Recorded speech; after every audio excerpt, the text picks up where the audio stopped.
लैंचो एक सीधा साधा और मेहनती किसान था। वो एक छोटे से गांव में अपनी पत्नी और बच्चों के साथ रहता था, जिसे वो अपने पसीने से सींचता था। उस साल लैंचो ने बड़ी मेहनत से खेत जोते, बीज बोए और समय पर सिंचाई की। गेहूं की बालियां लहराने लगी थीं। उसने आसमान की तरफ देखकर मुस्कुराते हुए कहा, अगर सब कुछ ठीक रहा तो इस बार अच्छी फसल होगी। भगवान मेरा साथ देगा। पर लेंचो जानता था कि उसकी मेहनत तभी सफल होगी जब थोड़ी बारिश उसने आसमान की तरफ देखकर मुस्कुराते हुए कहा, अगर सब कुछ ठीक रहा तो इस बार अच्छी फसल होगी। भगवान मेरा साथ देगा। पर लेंचो जानता था, हो जाए। एक दिन आसमान में काले बादल छा गए।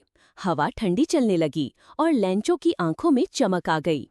वो अपने बच्चों से बोला, देखो बेटा, पानी आएगा तो सोने जैसी फसल होगी। कुछ ही देर में बूंदें गिरने लगीं। लेंचो आंगन में खड़ा होकर बारिश को महसूस करने लगा। उसकी आत्मा तृप्त हो रही थी। लेकिन जल्द ही बारिश तेज होकर ओलों में बदल गई। छोटे छोटे सफेद पत्थर जैसे ओले जमीन पर गिरने लगे।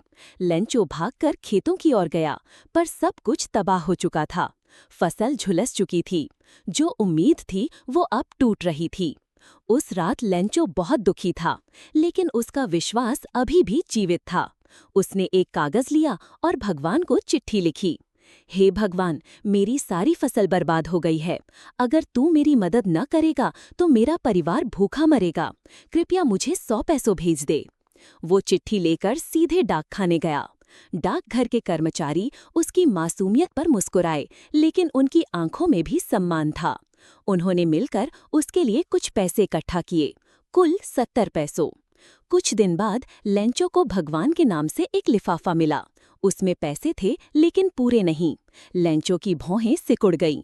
उसने फिर से भगवान को पत्र लिखा, हे भगवान, मुझे जो मदद चाहिए थी वो पूरी नहीं मिली।